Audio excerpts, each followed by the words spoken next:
अब यहाँ पे ध्यान से देखो, अपन यहाँ पे 3 टॉपिक के बारे में और बात करेंगे। सबसे पहले यहाँ पे अपन बात करेंगे कि एक्सियम्स क्या होता है ना।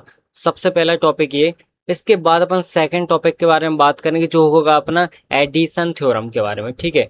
तो यहाँ पे मैं लिखता हूँ कि एडिशन थ्योरम क्या होती है। एंड लास्ट वन इज अपन बात करेंगे कि कंडीशनल प्रोबेबिलिटी क्या होती है। तो यहाँ पे लिखता हूँ कंडीशनल प्रोबेबिलिटी, राइट। इस तरीके से ये 3 टॉपिक अपन यहाँ पे बात करने वाले हैं। सबसे पहले हम बात करते हैं यहाँ पे ऑक्सियम्स के बारे में, राइट। तो अब इसका मतलब क्या होता है एंड ये होता क्या है, 1 बाय 1 करके अपन सारी चीज़ों के बारे में डिस्कस करेंगे यहाँ पे। सबसे पहले यहाँ पे ये होता क्या है ये समझो। इसका मतलब ये होता है, अब देखो एग्जाम्स का मतलब सिंपल सा ये होता है कि ऐसी कोई सी भी चीज़ें जो एक्चुअल में ऑलवेज ट्रू होती है ना, कभी भी यहाँ पे फॉल्स नहीं हो सकती, गलत नहीं हो सकती, उसको बोलते हैं एक्सियम्स, राइट। तो अब यहाँ पे जो प्रोबेबिलिटी है ना, उसमें यहाँ पे 3 तरीके से एक्सियम्स होते हैं, मतलब 3 यहाँ पे चीज़ें होती हैं जो हमेशा ट्रू होती हैं। तो मैं यहाँ पे लिखता हूँ, यहाँ पे लिखते हैं एक्सियम्स, इसको मैं हटाता हूँ एक सेकंड के लिए। Axioms of probability, probability. तो यहाँ पे there are 3 axioms of probability. सबसे पहला यहाँ पे होता है, पहला यहाँ पे होता है कौन सा, पहला ऑक्सियम से लिखता हूँ मैं यहाँ पे। और पहला ऑक्सियम अपना क्या होता है कि जो अपना P ऑफ A है ये always greater than equals to क्या होता है, 0 होता है। इसका मतलब ये हुआ कि ये कभी नेगेटिव नहीं हो सकती प्रोबेबिलिटी, ये मैंने अभी आपको बताया था, है ना। सो सेम वही चीज है कि नॉट नेगेटिव, नॉट नेगेटिव, ये सिंपल सा पहला अपना क्या है, ऑक्सियम्स है।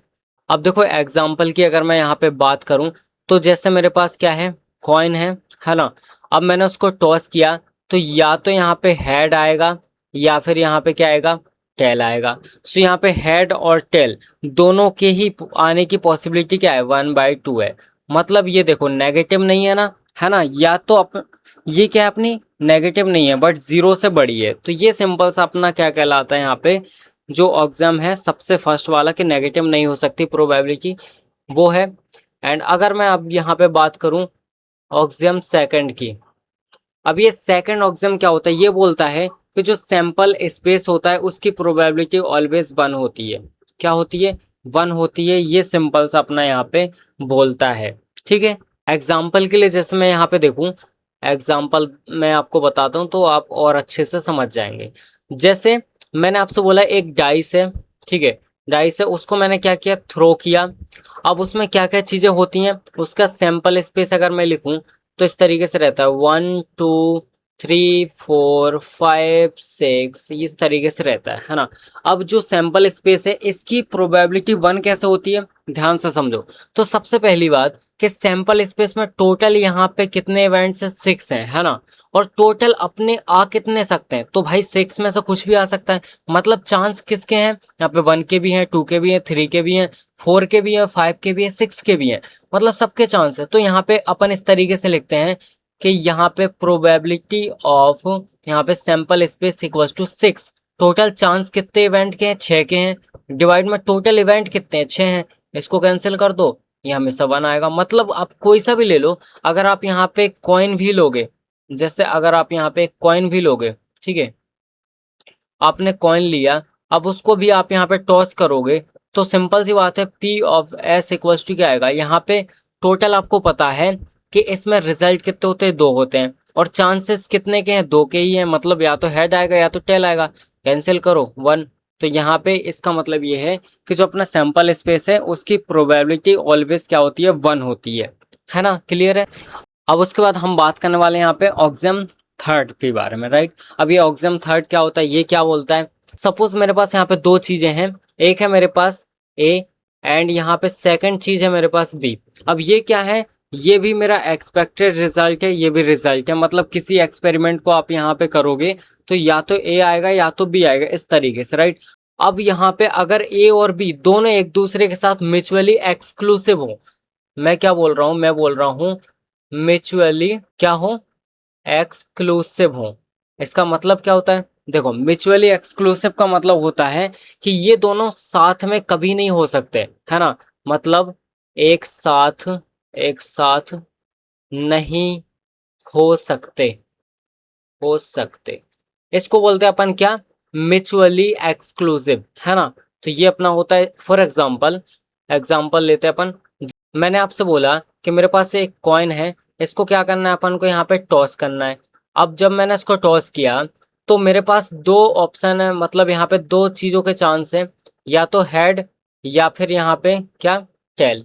अब मुझे एक बात बताओ, क्या मेरे हेड और यहाँ पे टेल दोनों एक साथ यहाँ पे आ जाएंगे क्या? मतलब ऐसा तो है नहीं कि भाई एक सिक्का है मेरे पास, ये है, इसमें यहाँ पे ये हेड भी आ गया, है ना, और इसी सिक्के में यहाँ पे टेल भी आ गया, ऐसा होता है क्या? नहीं होता ना। इसका मतलब है कि इसी को बोलते हैं म्यूचुअली एक्सक्लूसिव। तो अगर ऐसी चीजें हैं तो अपन उसके लिए एक फॉर्मूला लिखते हैं, क्या लिखते हैं यहाँ पे, probability of A union B will be equals to probability of A plus probability of B. ये अपना क्या होता है, इसके लिए फॉर्मूला होता है, ये आपको याद रखना है ना, काम आएगा आपको, राइट। इस तरीके से अपने यहाँ पे ऑक्सियम्स खत्म होते हैं, राइट। अब यहाँ पे अपन बात करते हैं एडिशन थ्योरम के बारे में, जैसा मैंने आपको बताया था। एडिशन थ्योरम देखते क्या होती है। अब यहाँ पे देखो अपन बात करने वाले हैं एडिशन थ्योरम के बारे में। अब एडिशन थ्योरम कब काम आती है, ये जस्ट अपोजिट होती है ऑक्सियम्स नंबर 3 वाले के। जैसे वो क्या बोलता था कि अगर अपना कोई सी भी इवेंट्स हैं वो क्या है, म्यूचुअली एक्सक्लूसिव है, मतलब यहाँ पे दोनों एक साथ नहीं हो सकते। बट ये एडिशन थ्योरम बोल रही है कि ऐसी चीजें जो एक साथ हो सकती हैं, है ना, उसमें अपन यहाँ पे एक स्पेशल फॉर्मूला लगा के उनकी वैल्यू वगैरह फाइंड आउट कर सकते हैं। तो उसमें फॉर्मूला क्या होता है, ये काम किसके लिए आता है, मैंने जैसा आपको बताया है कि यहाँ पे ऐसे इवेंट्स जो म्यूचुअली एक्सक्लूसिव नहीं है, ऐसे इवेंट्स म्यूचुअली एक्सक्लूसिव नहीं है, ठीक है, एक्सक्लूसिव नहीं है। इसका मतलब समझो, इसका मतलब ये होता है कि ऐसी चीजें जो कि साथ में यहाँ पे हो सकती हैं उसको बोलते हैं म्यूचुअली एक्सक्लूसिव नहीं है। इसका मतलब कि वो साथ में हो सकते हैं, है ना। सो इसका सिंपल से यहाँ पे फॉर्मूला होता है probability of A union B. ये आपने पढ़ा होगा शायद उसमें, ये आपने पढ़ा होगा शायद सेट्स वगैरह में पढ़ा होगा, है ना, 11th क्लास में भी पढ़ा होगा, अभी M2 में भी पढ़ा होगा। P of A plus P of V और माइनस में probability of A intersection B, ये अपना यहाँ पे फॉर्मूला होता है। अब इस पे बेस क्वेश्चन भी आते हैं, है ना। अभी एक PYQs कराऊंगा मैं जो कि आया हुआ है आपके, राइट। अभी एक PYQ कराऊंगा मैं, है ना, जो कि आपके एग्जाम में आया हुआ है। तो उसमें जनरली क्या होता है, देखो क्वेश्चन मैं बता दूं तो किस तरीके से होता है। क्वेश्चन में आपको यहाँ पे P ऑफ A की वैल्यू दे रखी होती है, जैसे 0.6 दी हुई है सपोज, और यहाँ पे P ऑफ B की वैल्यू दे रखी होती है 0.5, राइट। एंड एंड ऑल्सो आपको यहाँ पे दिया होता है P of A intersection B। सो ये 0.3 आपको दिया हुआ है। अब इसने बोला है कि फाइंड क्या, P of A union B, ये आपको फाइंड करना है, ये क्वेश्चन आया हुआ है ना। सो कैसे फाइंड आउट करना है, सिंपल है, फॉर्मूला लगाएंगे अपन। फॉर्मूला फॉर्मूला क्या बोलता है, P of A union B equals to होता है P ऑफ A प्लस में P ऑफ B माइनस में P of A intersection B। इस तरीके से होता है। यहाँ पे फॉर्मूला लगाओ, P of A union B will be equals to, इसकी वैल्यू क्या है यहाँ पे 0.6 प्लस 0.5 माइनस में 0.3, इस तरीके से हो जाएगा। तो यहाँ पे आप इन दोनों को प्लस कर दो तो कितना हो जाएगा, 1.1 माइनस 0.3, तो ये हो जाएगा 0.8, राइट। तो यहाँ पे ये अपना आंसर आ गया। इसका मतलब जो P of A union B आया है वो क्या हो गया, 0.8 यहाँ पे हो जाएगा, है ना। इस तरीके से अपन जनरली क्वेश्चन को सॉल्व करते हैं। आई होप आपको समझ में आ गया होगा कि एडिशन थ्योरम क्या होती है। अब यहाँ पे ध्यान से देखो, अपन बात करने वाले हैं कंडीशनल प्रोबेबिलिटी के बारे में। अब ये कंडीशनल प्रोबेबिलिटी होती क्या है, सिंपल सा समझो कि मान लो मेरे पास यहाँ पे दो इवेंट्स हैं, ठीक है, मतलब मेरे पास दो चीजें हैं यहाँ पे, जैसे ए एंड यहाँ पे बी, राइट। ये मेरे पास यहाँ पे है। अब मुझे पता है यहाँ पे मैं यहाँ पे लिख देता हूँ आई नो कि बी इज डन, राइट। मतलब बी वाला जो इवेंट है ना वो पहले ही हो चुका है। अब मुझे पता लगाना है कि ए वाले इवेंट के होने की क्या प्रोबेबिलिटी है। तो अपन इसको किस तरीके से करते हैं, क्या फॉर्मूला होता है, कैसे रिप्रेजेंट करते हैं, वो चीजें देखो। सबसे पहले इसको रिप्रेजेंट कैसे करते हैं, है ना। रिप्रेजेंट, तो अपन इसको इस तरीके से लिखते हैं। यहाँ पे देखो, इस तरीके से रिप्रेजेंट करते हैं। अब इसको रीड क्या करते हैं, इसको रीड करते हैं probability of A given B. मैं यहाँ पे लिख देता हूँ probability of A given B. मतलब यहाँ पे जब बी मेरा ऑलरेडी हो चुका है ना, जो देखो जो वाला इवेंट पहले हो चुका है उसको अपन यहाँ पे लिखते हैं, है ना, राइट साइड में। और जो अभी नहीं हुआ है जिसको हमें फाइंड करना है, जिसकी प्रोबेबिलिटी, उसको अपन यहाँ फर्स्ट नंबर पे लिखते हैं। इस तरीके से आपको ये हमेशा याद रखना है। इसका मतलब है यहाँ पे हो गया है ना, हो गया है। और ये नहीं हुआ है, मतलब पता लगाना है ना, चेक करना है अपन को, राइट। मैं यहाँ पे इस तरीके से लिख देता हूँ। सो याद रखना, सेकंड नंबर पे आप उसको लिखोगे जो इवेंट ऑलरेडी हो चुका है, डन हो चुका है ना, उसको अपन यहाँ पे लिखते हैं। अब यहाँ पे देखते हैं इसका फॉर्मूला क्या होता है। सो यहाँ पे देखो, इसका जो फॉर्मूला है वो क्या होता है, राइट। तो ध्यान से सुनो। सो अपन इस तरीके से लिखते हैं A V equals to probability of A intersection B divide by P of B. मतलब देखो ध्यान से मेरी बात सुनो, अगर यहाँ पे बी लिखा हुआ है तो यहाँ पे ऑलवेज अपना प्रोबेबिलिटी ऑफ बी आएगा। मतलब बी अपना हो चुका है, मुझे एक ही प्रोबेबिलिटी फाइंड करना है, इसलिए यहाँ पे जो हो जाता है ना वो वाला यहाँ पे आता है डिनोमिनेटर में, ठीक है। सो अगर मान लो एक एग्जांपल लेते हैं। एग्जाम्पल, सपोज आपको यहाँ पे गिवन है क्या, पी ऑफ बी, है ना, पी ऑफ बी जो कि अपन को यहाँ पे सिंपल सा दिया हुआ है 0.5। एंड आपको एक चीज और गिवन है P of A intersection B. ये चीज भी आपको गिवन है जो कि अपनी यहाँ पे है सपोज 0.3। नाउ उसने बोला है नाउ फाइंड प्रोबेबिलिटी ऑफ ए। तो कैसे फाइंड आउट करोगे, सिंपल है, फॉर्मूला लगाओगे। मतलब आपको पता है कि बी यहाँ पे ऑलरेडी हो चुका है जिसकी प्रोबेबिलिटी ये है, और अपने पास ये चीज भी अपन को दे रखी है। इसका मतलब मुझे यहाँ पे सिर्फ ए फाइंड करना, तो मुझे यहाँ पे P of A B find करना है ना। इसको क्या पढ़ेंगे, probability of A given B. B अपना दिया हुआ है, सो क्या लिखेंगे, P of A intersection B divide by P of B जो अपना हो चुका है। इसका मतलब यहाँ पे 0.3 डिवाइड बाय क्या हो जाएगा 0.6, राइट। इसका मतलब यहाँ पे ये कैंसिल कर दो तो 3/6 बचेगा, मतलब 1/2। तो इसको सॉल्व करेंगे तो ये क्या आएगा 0.5 आएगा, 0.5। मतलब अब मेरा जो ए है उसके होने की प्रोबेबिलिटी क्या है 0.5 है। सो यहाँ पे हो जाएगा 0.3 डिवाइड में 0.5, राइट। अब इसको हटा दो तो यहाँ पे क्या बचेगा 3/5।